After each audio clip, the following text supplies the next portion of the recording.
Hello नमस्कार, जय हिंद, वंदे मातरम। आप देख रहे हैं जियो न्यूज और हम आपके लिए लेकर आए हैं देश दुनिया की, आपके राज्य शहर की सिलेक्टेड काम की फटाफट बड़ी खबरें। लेकिन उससे पहले यदि आपने हमारे चैनल को सब्सक्राइब नहीं किया है तो चैनल को सब्सक्राइब करके बेल नोटिफिकेशन ऑन करें और इस वीडियो को ज्यादा से ज्यादा लाइक और शेयर करें। बड़ी खबरें देखने से पहले आपके लिए आज का सवाल, भारत का राष्ट्रीय वृक्ष कौन सा है? ऑप्शन ए आम, ऑप्शन बी नीम, ऑप्शन सी बरगद और ऑप्शन डी पीपल। इस सवाल का जवाब हमें कमेंट करें और आप किस राज्य और शहर की ज्यादा खबरें देखना चाहते हैं हमें कमेंट करके बताएं ताकि हम आपके राज्य शहर की ज्यादा खबरें दिखा सकें। चलिए अब देखते हैं आज की फटाफट बड़ी खबरें। बांके बिहारी जी का दर्शन घर बैठे हो सकेगा, होली से लाइव स्ट्रीमिंग, भीड़ कंट्रोल के लिए निर्णय। वीकेंड पर 1 लाख से अधिक श्रद्धालु आते हैं। अब बांके बिहारी जी की आरती और पूजा में दुनिया के किसी भी कोने में बैठकर श्रद्धालु शामिल हो सकेंगे। होली तक बांके बिहारी जी की पूजा आरती की लाइव स्ट्रीमिंग शुरू कर दी जाएगी। मंदिर की हाई पावर्ड कमेटी ने प्रस्ताव को स्वीकार कर लिया है। दरअसल बांके बिहारी मंदिर में हर दिन श्रद्धालुओं की भारी भीड़ उमड़ती है और श्रद्धालु घंटों की कतार और धक्का मुक्की से जूझते हुए किसी तरह उनका दर्शन कर पाते हैं। भीड़ को नियंत्रित करना भी व्यवस्थापकों के लिए एक मुश्किल भरा काम होता है और मंदिर कमेटी के मुताबिक रोजाना 20 से 25 हजार श्रद्धालु दर्शन के लिए आते हैं, जबकि वीकेंड पर यह संख्या 4 से 5 गुना बढ़ जाती है और बड़े त्योहारों और पर्व पर यह संख्या कई लाख तक पहुंच जाती है। कमेटी का मानना है कि लाइव स्ट्रीमिंग होने से श्रद्धालुओं की भीड़ को कंट्रोल करना आसान होगा। बुजुर्गों को इससे काफी राहत मिलेगी। बिहार में भूकंप, किशनगंज अररिया में घरों से निकले लोग, बोले सब हिलने लगा था। ढाका के पास था केंद्र, 5.6 मापी गई तीव्रता। किशनगंज और अररिया में शुक्रवार सुबह 10 बजे के करीब भूकंप के झटके महसूस किए गए। जमीन के अचानक हिलते ही लोग घरों से बाहर निकल आए। भूकंप का केंद्र बांग्लादेश की राजधानी ढाका से 42 किलोमीटर दूर नरसिंहगदी में था। रिक्टर स्केल पर भूकंप की तीव्रता 5.6 मापी गई। अचानक आए तेज झटकों से जिले में अफरा तफरी का माहौल बन गया। लोग दौड़ते हुए घरों से बाहर निकले, दौड़ते हुए सुरक्षित स्थानों की ओर भागने लगे। लोगों ने बताया कि घरों में लगे पंखे, दरवाजे और बर्तन सब हिलने डुलने लगे। हमास जैसे हमलों की साजिश रच रहा था जैश। कश्मीरी अस्पतालों में हथियारों का ठिकाना बनाने की तैयारी थी। 1990 के बाद ऐसा पहली बार। दिल्ली ब्लास्ट की जांच में सुरक्षा एजेंसियों ने बड़ा खुलासा किया है। सूत्रों के मुताबिक जैश ए मोहम्मद का आतंकवादी मॉड्यूल कश्मीर के अस्पतालों को हथियारों का ठिकाना बनाने की कोशिश कर रहा था और यह तरीका हमास की रणनीति से मिलता जुलता है, जो कि नागरिक इलाकों और अस्पतालों को हथियारों के ठिकानों के रूप में इस्तेमाल करता है। दरअसल जैश के आतंकवादियों ने भी सुरक्षा एजेंसियों की नजर से बचने के लिए अस्पतालों को चुना है। जम्मू कश्मीर के पूर्व डीजीपी एसपी वेद ने बताया कि आतंकवादी 1990 में अस्पतालों का हथियारों के ठिकानों के रूप में इस्तेमाल करते थे, जिसके बाद आर्मी और पुलिस ने इसे पूरा क्लीन किया था। अब फिर अस्पतालों को ठिकाना बनाया जा रहा था। जांच एजेंसियां अब ये पता लगा रही हैं कि इस मॉड्यूल ने कितने अस्पतालों को ठिकाना बनाने की कोशिश की और हथियारों की सप्लाई चेन कहां तक फैली हुई थी। दिल्ली ब्लास्ट के बाद से ही एनआईए और स्थानीय पुलिस इस पूरे नेटवर्क को तोड़ने में लगी है। जज बोले राहुल गांधी 18 दिसंबर को हाजिर हों, 7 महीने पहले कहा था। भगवान राम काल्पनिक हैं। वाराणसी कोर्ट में हो रही है सुनवाई। कांग्रेस सांसद राहुल गांधी या उनके वकील शुक्रवार को भी वाराणसी कोर्ट में नहीं पहुंचे। इस वजह से उनके मामले की सुनवाई नहीं हो पाई। अब 18 दिसंबर को सुनवाई होगी। विशेष न्यायाधीश एमपी एमएलए यजुर्वेद विक्रम सिंह ने कहा कि अगली सुनवाई 18 दिसंबर पर राहुल गांधी या उनके वकील कोर्ट में आए, जिससे सुनवाई हो सके। राहुल गांधी पर अमेरिका के न्यूयॉर्क में ब्राउन यूनिवर्सिटी में भगवान राम को काल्पनिक कहने का आरोप है। इस मामले में वकील हरिशंकर पांडे ने पुनरीक्षण याचिका दाखिल की है। क्रिप्टो मार्केट वैल्यू 1 महीने में 100 लाख करोड़ रुपए घटी, 30% कम होकर 261 लाख करोड़ रुपए पर आई। बिटकॉइन 1.10 करोड़ रुपए से 76 लाख रुपए पहुंचा। ग्लोबल क्रिप्टो मार्केट की वैल्यू $3 ट्रिलियन से नीचे आ गई है।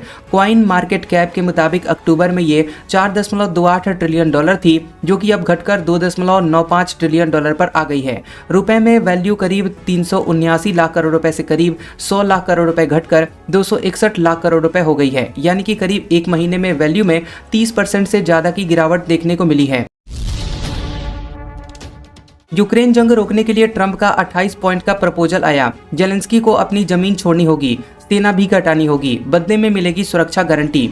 अमेरिकी राष्ट्रपति डोनाल्ड ट्रंप ने रूस यूक्रेन जंग को खत्म करने के लिए 28 सूत्रीय शांति फ्रेमवर्क तैयार किया है। ये फ्रेमवर्क अमेरिकी सेना सचिव डैन ड्रिस्कॉल के यूक्रेन यात्रा के दौरान सामने आया है। मीडिया रिपोर्ट्स के मुताबिक इसमें यूक्रेनी सुरक्षा गारंटियों का जिक्र है, लेकिन इसके साथ ही यूक्रेन से जमीन छोड़ने, सेना की संख्या कम करने और नाटो को यूक्रेन में सैनिक भेजने से रोकने की भी मांग की गई है। अमेरिका ने अभी तक इसकी आधिकारिक घोषणा नहीं की है। रूसी राष्ट्रपति पुतिन ने भी ऐसी किसी शांति योजना के बारे में जानकारी होने से इनकार किया है। वहीं जेलेंस्की ने इस प्रस्ताव को लेकर शुरुआती सहमति जताई है। दुबई एयर शो में तेजस फाइटर जेट हुआ क्रैश, पायलट की जान गई। वायुसेना ने पुष्टि की, डेमो फ्लाइट के दौरान हुआ हादसा। दुबई एयर शो में भारतीय वायुसेना का तेजस फाइटर जेट क्रैश हो गया। हादसा अल मखतूम एयरपोर्ट पर जारी एयर शो में एक डेमो फ्लाइट के दौरान हुआ। न्यूज एजेंसी एसोसिएट प्रेस ने बताया कि भारतीय समय के मुताबिक 3:40 पर यह हादसा हुआ। हादसे में तेजस के पायलट की भी जान गई है। भारतीय वायुसेना ने इसकी पुष्टि की है। विमान के गिरते हुए इसमें आग लग गई और हवाई अड्डे के ऊपर काले धुएं का गुबार देखा गया। हादसे के बाद भारतीय वायुसेना ने लड़ाकू विमान क्रैश होने के कारणों की जांच के लिए कोर्ट ऑफ इंक्वायरी बैठा दी है। वायुसेना का तेजस जेट क्रैश होने की यह दूसरी घटना है और इससे पहले 2024 में राजस्थान के पोखरण में युद्धाभ्यास के दौरान इंजन फेल होने की वजह से तेजस क्रैश हो गया था। रिलायंस रूसी क्रूड से बने हुए प्रोडक्ट एक्सपोर्ट नहीं करेगी। यूरोपियन यूनियन के सैंक्शन का पालन करेगी कंपनी। घरेलू उपयोग के लिए तेल खरीदना जारी रखेगी। रिलायंस इंडस्ट्रीज लिमिटेड ने जामनगर की एक्सपोर्ट ओनली SEZ रिफाइनरी में रूसी क्रूड का इस्तेमाल पूरी तरह से बंद कर दिया है। कंपनी ने कहा है कि 20 नवंबर से रूसी क्रूड का इंपोर्ट SEZ यूनिट में रोका गया है और 1 दिसंबर से यहां से होने वाला सारा fuel export non Asian crude से बचेगा। हालांकि रिलायंस घरेलू उपयोग के लिए रूस के क्रूड ऑयल का इस्तेमाल करती रहेगी और कंपनी ने यह फैसला यूरोपीय यूनियन के सैंक्शन का पालन करने के लिए लिया है। जनवरी 2026 से रशियन क्रूड से बने हुए कोई भी प्रोडक्ट यूरोपियन यूनियन में नहीं बेचे जा सकेंगे।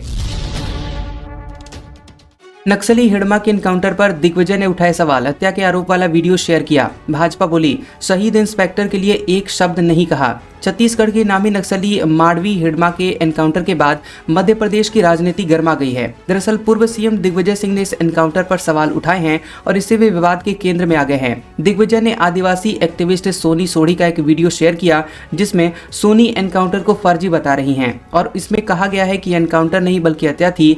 सोढ़ी के वीडियो को शेयर करने पर बीजेपी ने हमला तेज कर दिया है। सांसद आलोक शर्मा ने कहा कि राष्ट्र के लिए जो सैनिक शहीद होते हैं उनके लिए दिग्विजय कुछ नहीं कहते। उनका बयान हमेशा आतंकवादियों के पक्ष में ही क्यों होता है, जनता सब जानती है, इसलिए उनकी पूरी पार्टी को चुनाव में पराजय का सामना करना पड़ रहा है। दिल्ली ब्लास्ट में लोकल कनेक्शन की अब जांच करेगी SIT। चेयरमैन सिद्दीकी को अल फलाह लेकर जाएगी ED। सस्पेक्टेड की बनाई गई 3 कैटेगरी। दिल्ली ब्लास्ट के बाद जांच एजेंसियों के निशाने पर आई फरीदाबाद की अल फलाह यूनिवर्सिटी पर शिकंजा कस गया है। फरीदाबाद पुलिस ने भी ACP क्राइम वरुण दहिया की अगुवाई में SIT बना दी है। यह टीम दिल्ली ब्लास्ट के लोकल कनेक्शन की जांच करेगी। वहीं मनी लॉन्ड्रिंग और टेरर फंडिंग के आरोपों के बारे में तथ्यों को जानने के लिए ED गिरफ्तार चेयरमैन जावेद अहमद सिद्दीकी को यूनिवर्सिटी कैंपस लाने की तैयारी में है, जिससे फंडिंग और गलत तरीके से स्टूडेंट से ली गई फीस को लेकर जानकारी ली जाएगी। मैक्सिको की फातिमा बोशमनी मिस यूनिवर्स बेवकूफ कहे जाने पर सेरेमनी छोड़ी थी। भारत की मणिका विश्वकर्मा टॉप 30 तक ही पहुंची। मैक्सिको की फातिमा बोश फर्नांडेज ने मिस यूनिवर्स 2025 का खिताब हासिल कर लिया है। फातिमा बोश 25 साल की हैं। भारत की तरफ से गई मणिका विश्वकर्मा टॉप 30 में पहुंची, लेकिन टॉप 12 में जगह नहीं बना पाई। 4 राउंड के बाद टॉप 5 में थाईलैंड की प्रवीनार सिंह, फिलीपींस की आतिशा मनालो, वेनेजुएला की स्टेफनी अबसाली, मैक्सिको की फातिमा बोश फर्नांडेस और आइवरी कोस्ट की ओलिविया यासे ने जगह बनाई थी। इसके बाद मैक्सिको की फातिमा बोश को विनर घोषित किया गया। हरियाणा में PM CM के पोस्टर पर कालिख पोती गई। यूथ कांग्रेस ने पानीपत समेत 4 जिलों में वोट चोर गद्दी छोड़ लिखा। सिरसा में FIR दर्ज हुई। हरियाणा में यूथ कांग्रेस के नेताओं ने PM नरेंद्र मोदी, BJP अध्यक्ष JP नड्डा और CM नायब सैनी के पोस्टरों पर कालिख पोती है और पानीपत, सिरसा, करनाल, फतेहाबाद में कांग्रेस नेता कालिख पोतते हुए दिखाई दिए। इस दौरान पोस्टर पर वोट चोर गद्दी छोड़ लिखा हुआ था। इंडिया यूथ कांग्रेस के सोशल मीडिया फेसबुक अकाउंट पर इसके वीडियोज भी शेयर किए गए। पोस्टरों पर कालिख पोतने पर BJP नेता ने सिरसा के सिविल लाइन थाने में शिकायत दर्ज कराई है और शिकायत के आधार पर अज्ञात पर केस दर्ज कर लिया गया है। 5 लोगों को हिरासत में लेकर उनसे पूछताछ भी किया जा रहा है। लुधियाना एनकाउंटर में खुलासा, सरकारी इमारतें थी निशाने पर। लॉरेंस गैंग से जुड़े हुए दोनों आतंकवादियों से लिंक। सलमान खान के घर फायरिंग मामले से भी है कनेक्शन।